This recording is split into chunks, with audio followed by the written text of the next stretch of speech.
My name is Sister Maria Dolores. I serve God at the Monastery of the Most Holy Sorrow, which is lost in the Appalachian Mountains, in West Virginia. The very walls of this place are older than we are, as if we nuns had not founded the monastery, but found it here, among the cold fir trees, already alive, already watching. The monastery stands on a stone platform where moss grows, and every morning it smells of ozone, as if a thunderstorm is in the air, even if the sky is clear.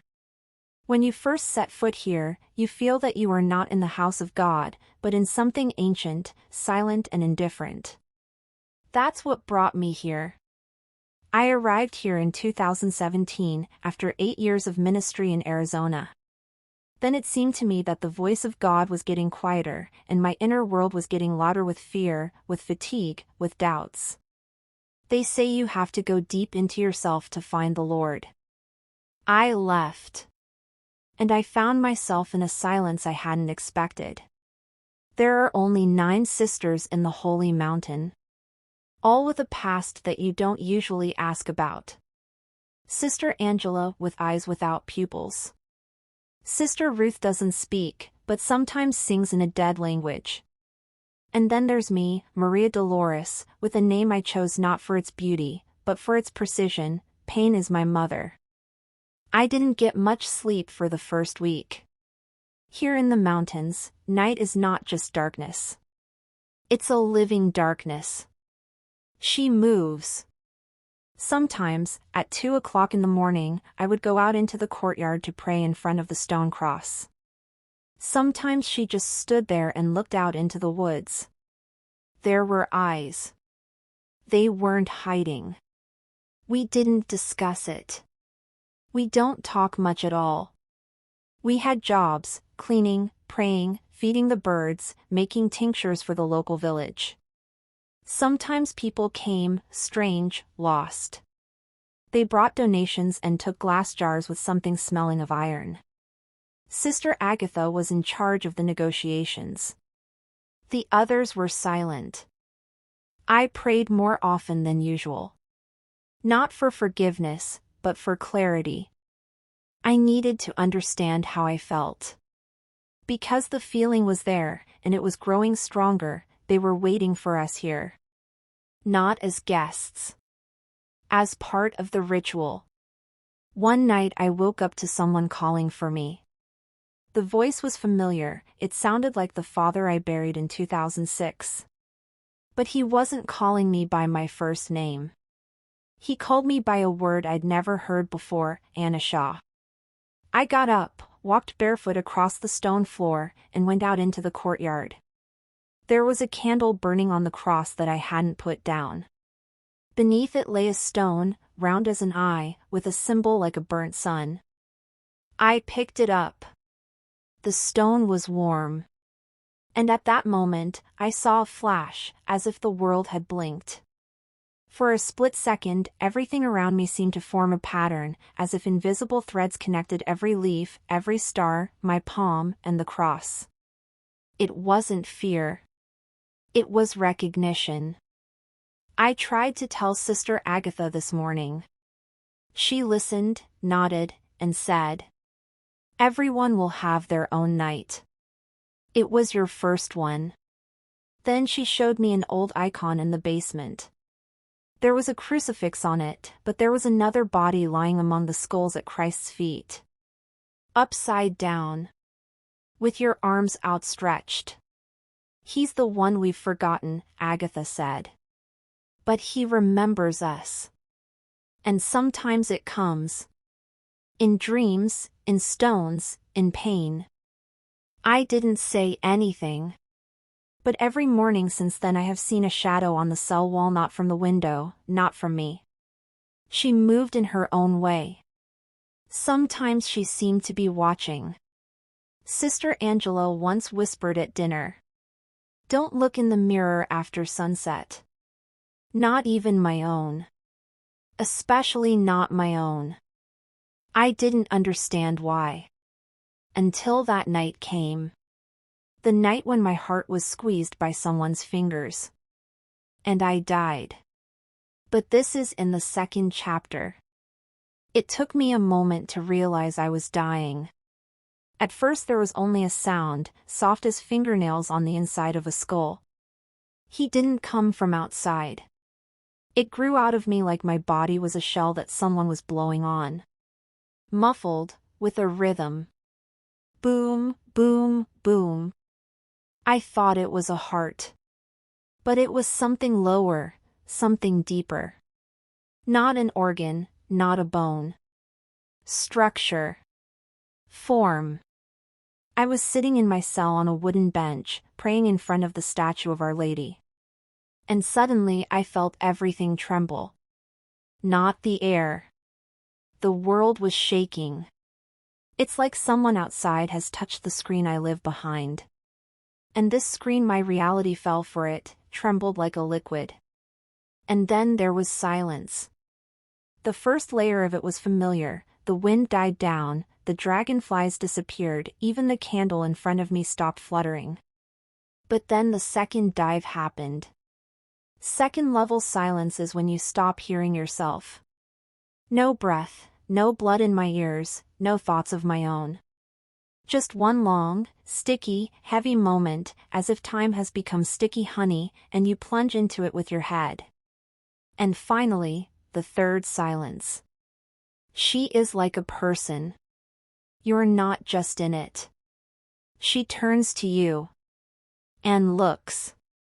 Not with hate, not with love. With interest. It was at this point that I felt myself being squeezed. Not outside.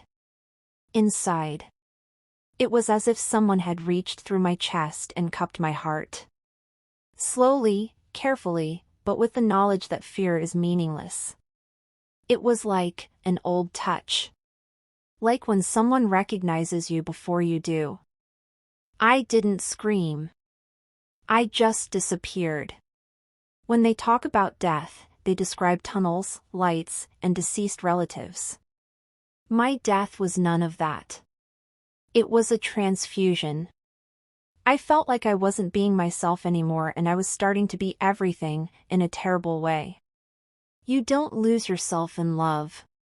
You merge with the truth. And the truth is bare, cold, and unadorned. I realized that my whole life being a monk, praying, fasting was a game that I could earn grace. But no one deserves it. And no one can fail to earn it. Because grace is not a reward. She's a tentacle. I was standing on top of something, as if in the center of a giant structure made of eyes and words. I saw her without her eyes. I heard it without ears. And in the very center of this structure, like a heart within a heart, was it. It looked like Jesus. But not from books. His eyes were like two chasms covered in golden smoke. He didn't move his lips, but the words burned inside me. They weren't pronounced, they were stamped. You came like the others. You've come to love pain. And pain is the door. But I'm not the one behind the door. I tried to ask who he was. I did not have time. He leaned forward, his forehead touching mine. And he said, I'm the one you made up. I was a voice in your fear. Face your hunger. But now look, what am I without you? Then Jesus' face crumbled. Like a mask of ashes. It's not darkness under it. Under it, all at once. The eyes of animals, the faces of the dead, gears that bleed, tongues stretched out in prayer and wailing at the same time. He absorbed my understanding, and I became a part of him. I felt that it was a message. But I wasn't supposed to understand him. I should have brought it with me. I woke up in the monastery's medical ward. Sister Agatha was standing over me. Her eyes were dry, as if she knew I was coming back. I saw a mirror behind her. I had to see myself in him. But there was a different face. It was smiling. It slowly closed its eyes. I didn't sleep that night. Neither of the sisters was asleep. The corridors smelled of incense, which we hadn't lit. And in the monastery garden, all the water in the fountain rose vertically, as if someone was pulling it from inside. And on the wall of my cell, where the moon's shadow usually fell from the window, an inscription appeared, as if written in frost. You brought the eye. He's awake. After death, something changed. Not in me. In everything. The monastery I'd lived in for 6 years was different. I can't explain it in words, but I'll try. It was as if the place that had pretended to be the house of God no longer needed any pretense. It shed its skin. And now it was looking at us the way we look at cockroaches in a jar, with a cold, almost childish curiosity. Sister Agatha started lighting candles during the day. Not as part of the ritual.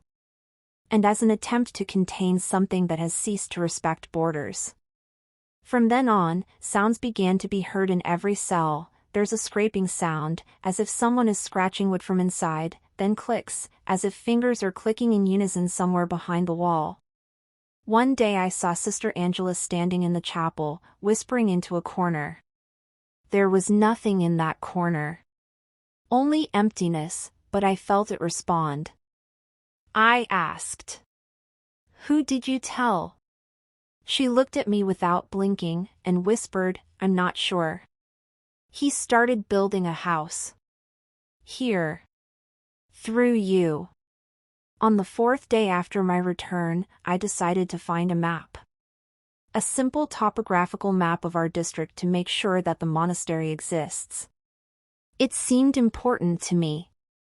Perhaps intuitively. There was an old American map in the library, issued before World War II. I spread it out on the table. Murchison Village, yes. There are mountains.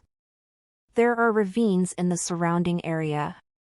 But there was no monastery of the Holy Sorrow on the map. Instead, there is a strange empty plot of land marked with gray paint, as if they forgot to draw it. Or as if it had been erased. And under the stain were words in Latin. Non locus. Non lumen. Not a place. Not the light. I broke out in a cold sweat. Because I suddenly remembered, when I first came to the monastery, I didn't follow the map. I was driving according to the instructions that came in the letter. An email, without a signature. The next day, I decided to go to the basement. It was formally forbidden. But Sister Agatha had been silent a lot in the last few days, as if she knew that everything had already passed into someone else's hands. I needed to check the truth, whether we were the owners here. Or a guest in someone else's house. The basement was deeper than I remembered. As I descended, I could feel the air changing. It became thick, like particles of ash floating in it. The walls were covered with writing, not Latin, not Hebrew, not Greek. It was a language that creates pain while you're reading it. I felt a headache just glancing at the signs. At the very bottom of the basement was a hall. Round, with columns. In the center was a glass sphere with an eye floating inside it. An ordinary human eye, if not for its size, it was the size of an apple. He didn't move, but I knew he saw. Next to the sphere was a piece of mirror. And in him I saw again not myself. What I saw is indescribable. It was a face. Or its likeness. Symmetrical as an icon, yet alien at the same time, like the face in the photographs in the seconds before the crash. It was smiling, as it always did. But now the lips were moving. And I heard. You are the entrance. The house is being built inside. Soon you won't be alone anymore. I ran out of the basement, not remembering how I got up. His whole body vibrated like a taut string. When I returned to my cell, Sister Ruth, who never spoke, was sitting on my bed. She was holding a Bible, open to the book of Revelation. She pointed to the line. And the temple of God was opened in heaven, and the ark of his covenant appeared in his temple, and there were lightnings, and voices, and thunders, and an earthquake, and great hail. Then she looked at me, and her eyes were as black as the endless night. And she whispered, "It's not about the future. It's about you." Sometimes people came to the monastery. It was always like this. They came down from the mountains, on foot, without cars. We didn't ask where. They brought herbs, berries, and sometimes bones in tissue bundles. Instead, they asked for silence. Or a jar of tincture. Or, more rarely, water from the spring under the cross, which was carried away in bottles wrapped in parchment. We didn't ask any questions. But after I died, I started hearing their footsteps before they appeared. They were not walking on the ground. They went through the structure. It was as if they knew not the path, but the scheme, how to approach without being noticed by the ordinary eye. And one day, in the middle of October, the three of them came. I saw them from the window. Trio. A man, a woman, and a girl. Small. All wearing identical capes, their faces covered with hoods. They didn't look strange. That was the weird part. They had perfect faces. Symmetrical ones. No wrinkles, pores, or scars. No trace of real life. Like the faces from an icon, but without the light. I opened the door before Sister Agatha came down. The man bowed. His eyes were very black, as if the pupil didn't end. He didn't blink. "We have come to the one who has returned," he said. I didn't ask. Declared it. I felt like honey was pouring inside my skull, heavy and sticky. This feeling came along with his voice. I didn't answer in my own voice. "It's me." They weren't surprised. Only the girl raised her hand. A symbol was carved on her palm, the one that was on the rock the night I died. Inside the circle is a triangle. Inside the triangle is an eye. And from the eye, 3 rays, like wounds. You opened your eye. And we're here to close the doors, the woman said. She looked at me as if I were a dog who had brought a bone from the cemetery. They stayed the night. We didn't accept them. They just were.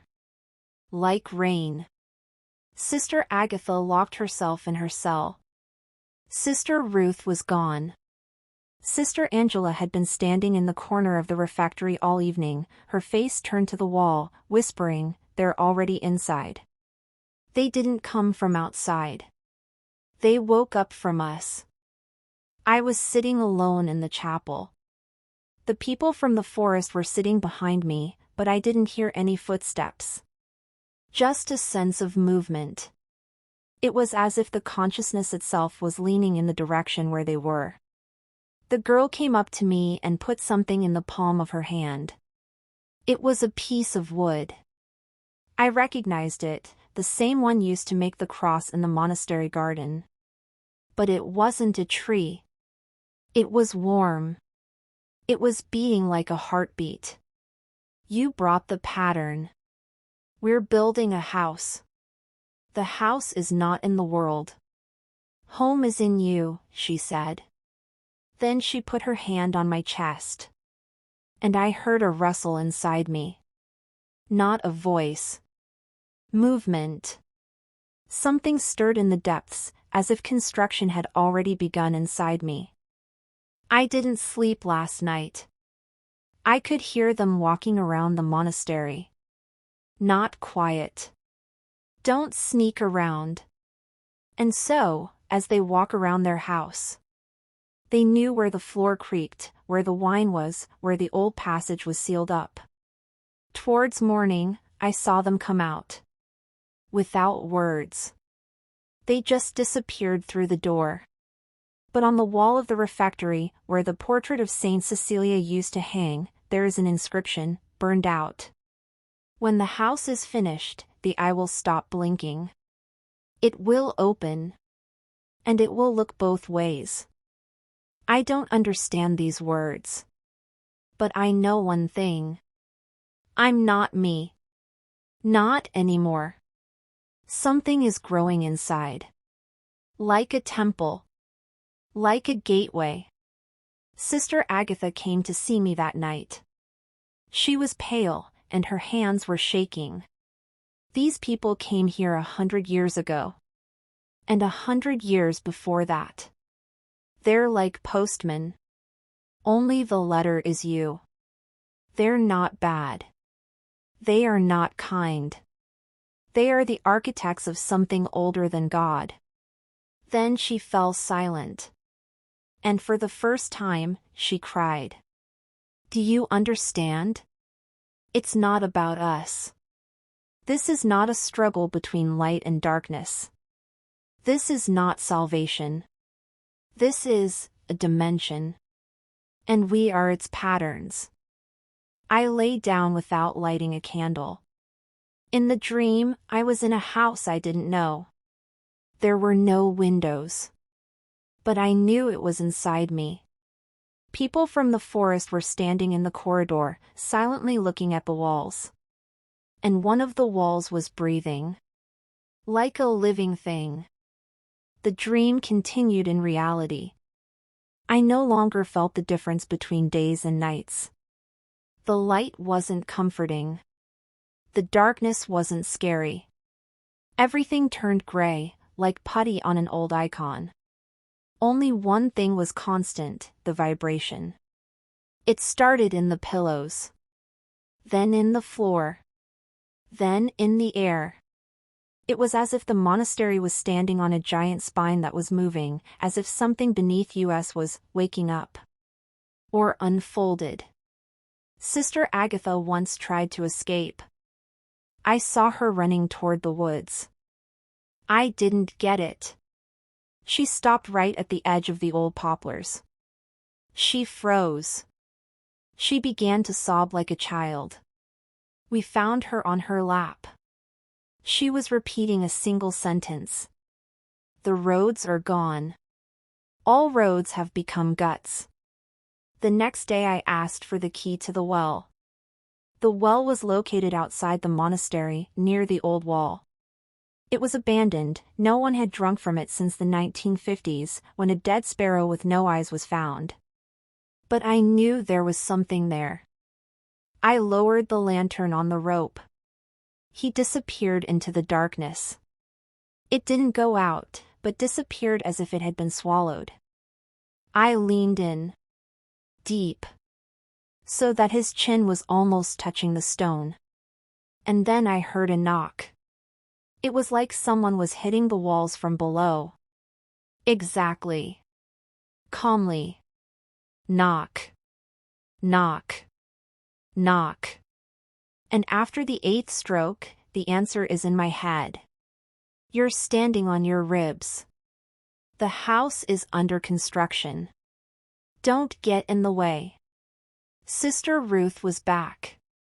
She didn't say anything. I just watched it. On the 3rd day, her nose started to bleed every time someone said the name Jesus nearby. On the 4th day, she made herself a mask to cover her mouth and eyes.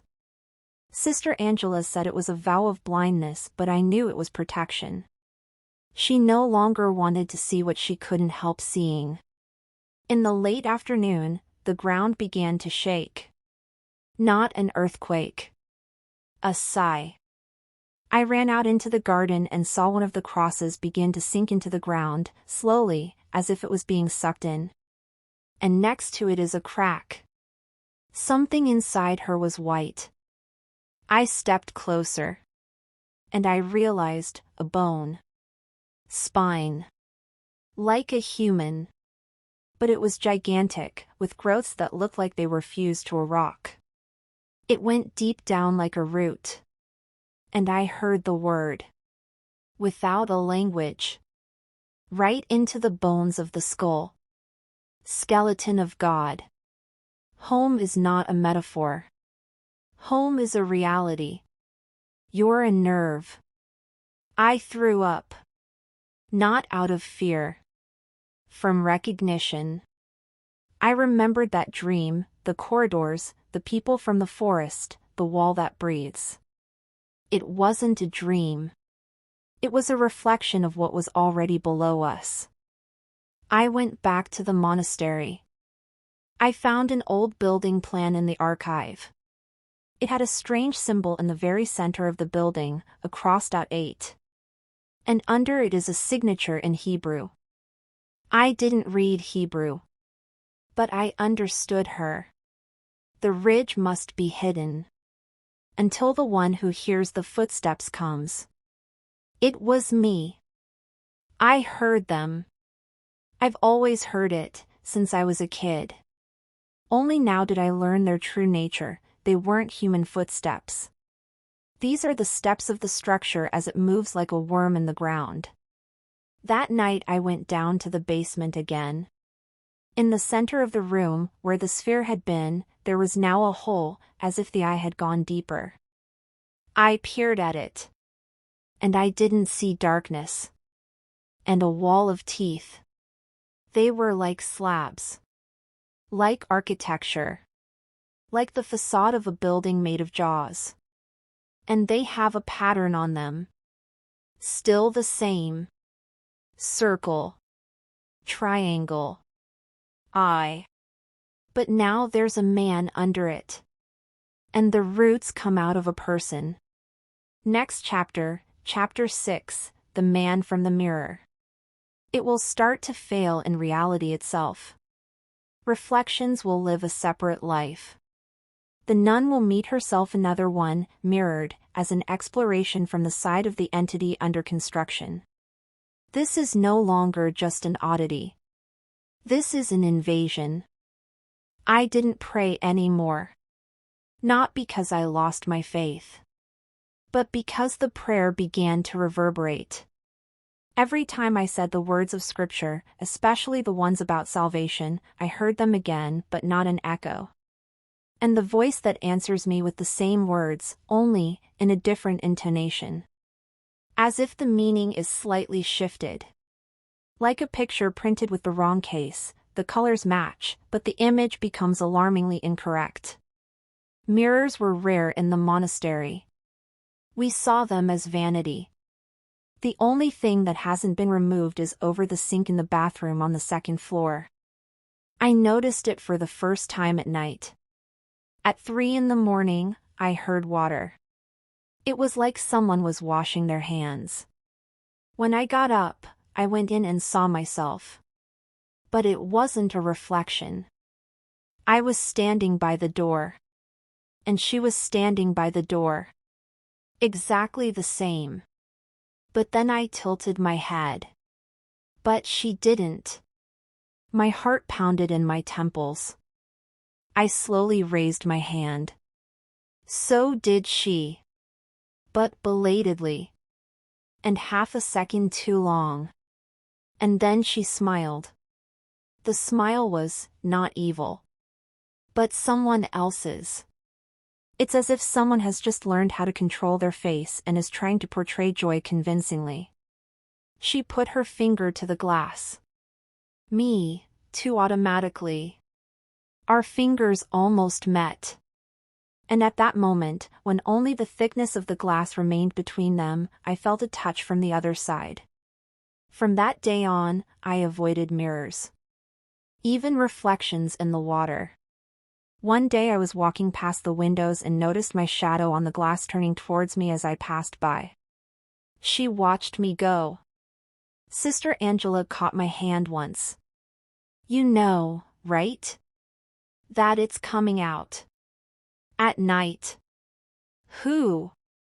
I asked. Angela exhaled. You. But not you.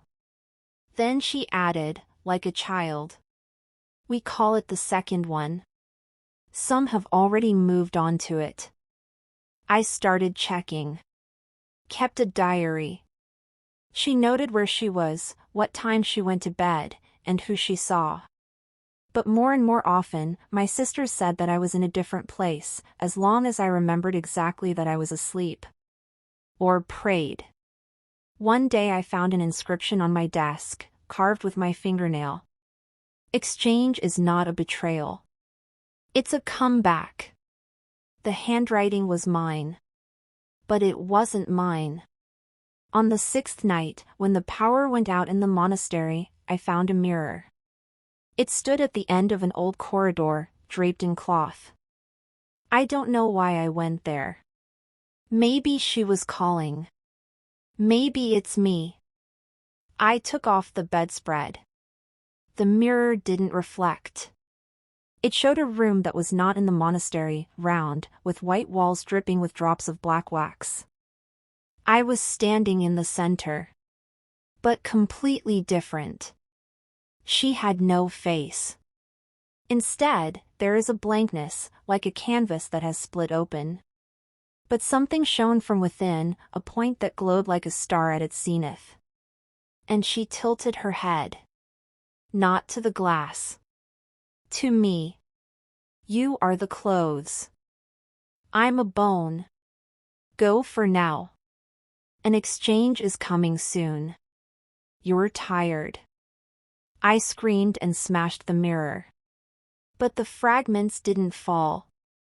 They hung in the air as if time had slowed down. And in each fragment, the reflections were different. All of them are mine. All of them are distorted. One of them was smiling. One of them was crying. One burned.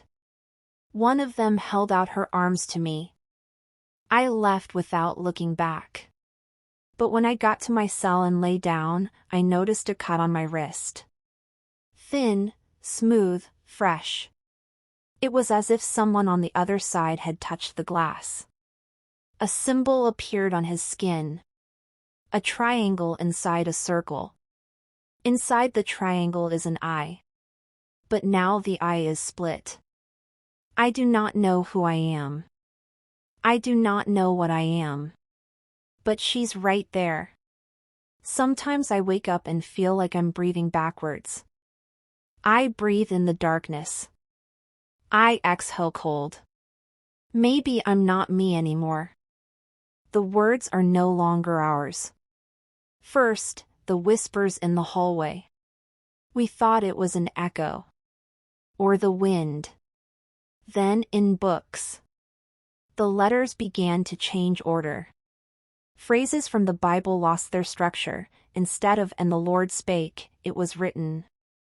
And the root told it. Instead of "love your neighbor," mirror yourself in them to be dissolved.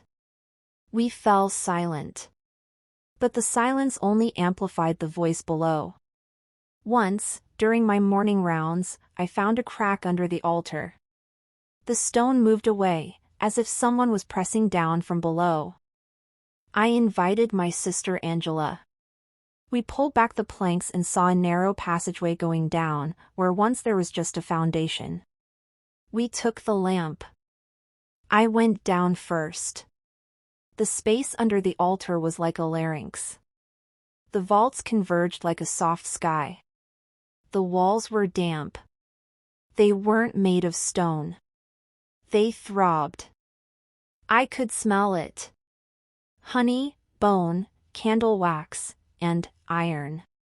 Blood. At a depth of about 20 meters, I found a mouth. It was gigantic. Stone teeth, curved in an arc, as if in an unnatural smile. A black liquid dripped from the center of the sky. But it wasn't a mouth in the literal sense. It was a speech engine. Structure. The ceiling shook like an eardrum. And suddenly a sound. Not a voice. A sound that doesn't need ears. It passed through me, and I knew. I wasn't hearing it. It's through me that someone listens to themselves. And that's when he spoke. The words formed right inside. You are an oral cavity. You are a language that utters a new grammar. You are faith wrapped in a body. The house is not being built. Home remembers itself through you. I couldn't move. My saliva was as sticky as tar. My teeth were buzzing. One cracked. I could feel the light coming out of it. Warm, golden, like candlelight. And I heard. Your mouth is a channel. The words will come. When you say a phrase that no one has ever taught you. You will be our prophet. The next day, I woke up with a strange voice. My speech has changed. Sister Agatha said I speak a dead language. The words seemed familiar, but not out of the world. My sisters started recording after me. They called it the liturgy of the reverse flesh. No one understood the meaning. But everyone felt the structure. I read them and the doors opened. New rooms began to appear in the monastery. Doors that didn't exist. One day we found a room with a picture of myself hanging in it, with empty eyes. It was an old one, with a gilt frame. On the back was written, "The portrait is written long before the model. When speech is ready, the flesh catches up with the form." That night, under the altar, the mouth opened again. I didn't come down. I just knew he was talking to me. The bone has sprouted. The wall was overgrown with nerves. The name is ready. Say it and let the eye open. I didn't know the name. But I said it. It wasn't made of words. It was the structure of the sound, like I was repeating the mechanism, not the name. The world shook. Candles in the monastery exploded. All the windows went dark. And then there was silence, in which I heard deep, inhuman breathing. And I realized that it wasn't just speech that opened my mouth. He opened his memory.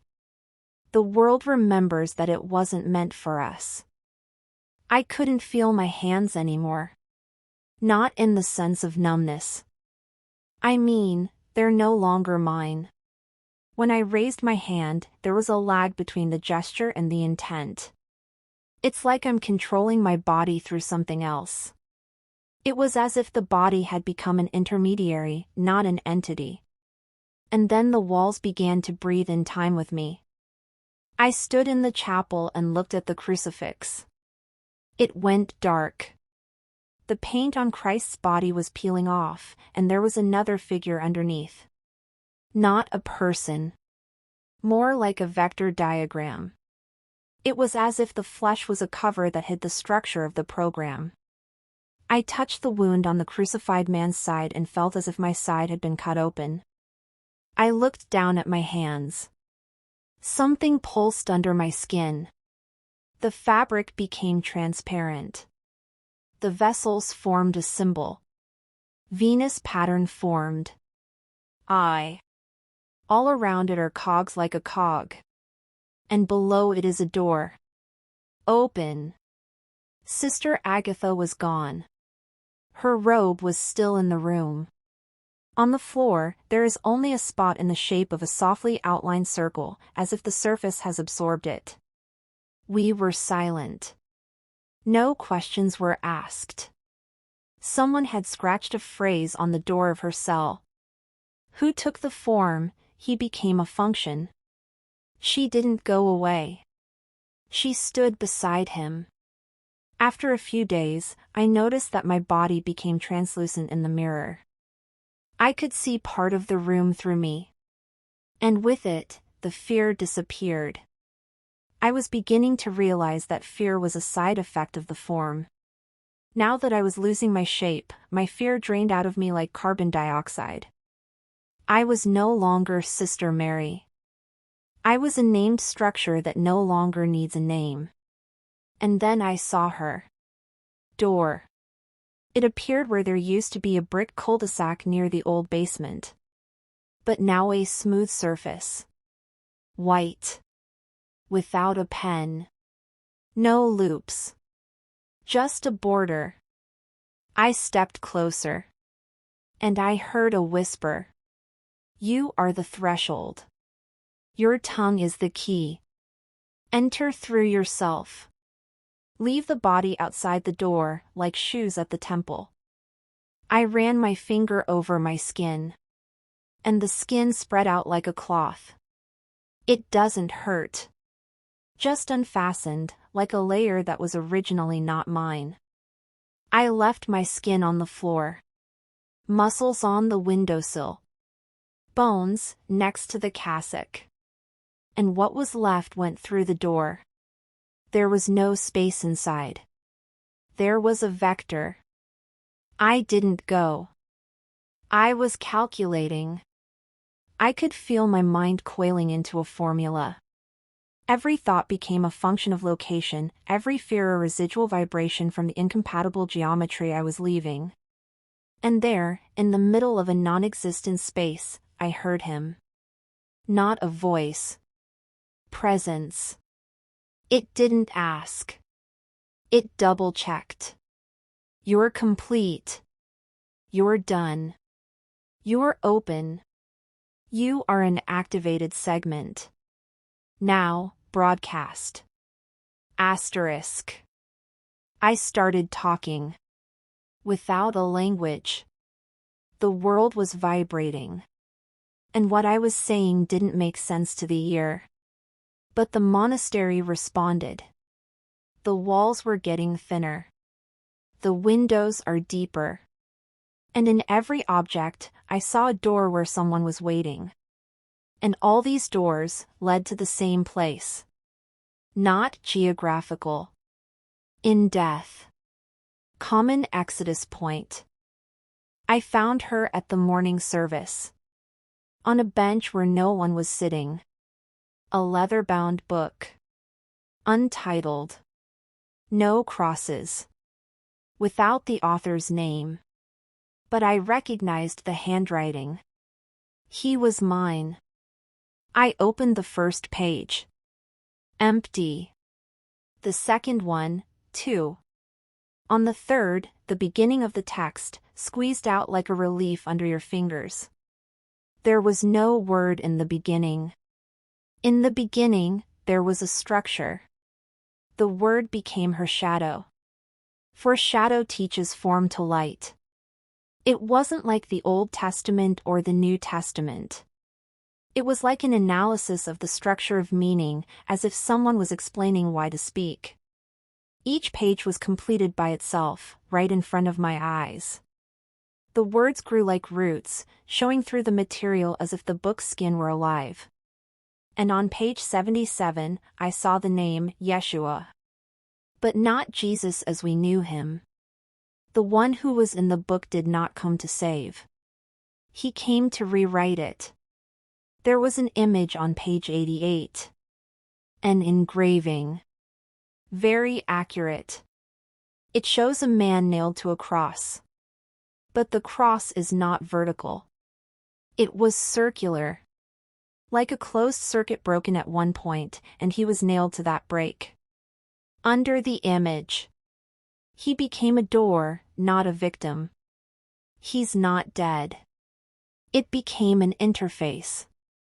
Through it, everyone who is completed can rewrite the structure. I tried to close the book. But the pages didn't respond. They flipped through the pages themselves, as if they were looking for the right one. On the 113th, I read. The one who breathes in the mirror is now ready.